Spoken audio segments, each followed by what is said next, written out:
Nah, Bang Herman tadi bacaannya Bang Rey bahwa hitungan strategisnya justru Demokrat harusnya ke PDIP begitu. Tapi mengapa akhirnya merapatnya ke Koalisi Indonesia Maju? Ya, kalau kita melihat dari pernyataan dan statementnya Partai Demokrat ke belakang, sebetulnya kan pilihannya memang ada dua pilihan. Apakah memang ke koalisinya Pak Ganjar atau koalisinya Pak Prabowo? Itu sejak awal tentu dijajaki komunikasi politik.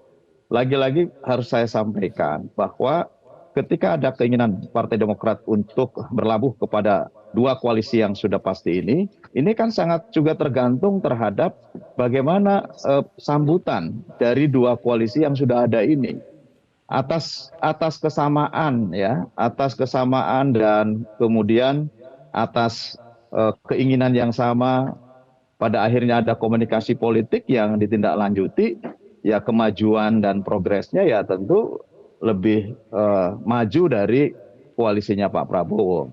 Dan mekanisme di Partai Demokrat dalam pengambilan keputusan terhadap penetapan koalisi dan calon presiden, tentu itu juga sangat tergantung kepada rapat-rapat di Majelis Tinggi Partai Demokrat.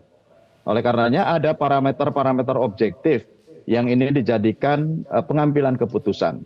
Sehingga saya kira ini sudah keputusan yang matang dan MTP sudah bersidang, kemudian sudah melakukan penjajakan langsung ke rumah Pak Prabowo, kemudian ada Baik. komunikasi yang lebih formal antara Majelis Tinggi dengan para petinggi Partai Gerindra, Baik. dan kita saatnya nanti akan menunggu pengumuman yang akan disampaikan oleh Ketua Umum Partai Demokrat pada Forum Rapimnas tanggal 21. Oke.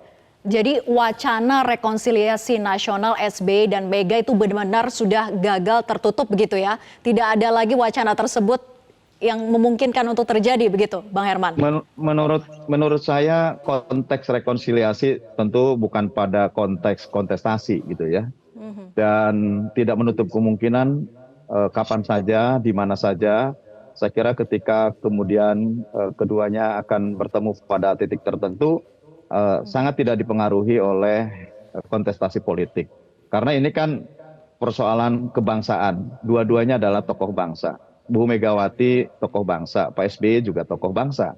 Sehingga ketika kemudian ada kesamaan sama-sama ingin mengedepankan kepentingan bangsa, saya kira akan menjauhkan dirilah dari persoalan politik. Oleh karenanya, apakah sudah tertutup? Menurut saya masih terbuka lebar ke depannya. Jelajahi cara baru mendapatkan informasi. Download Metro TV Extend sekarang.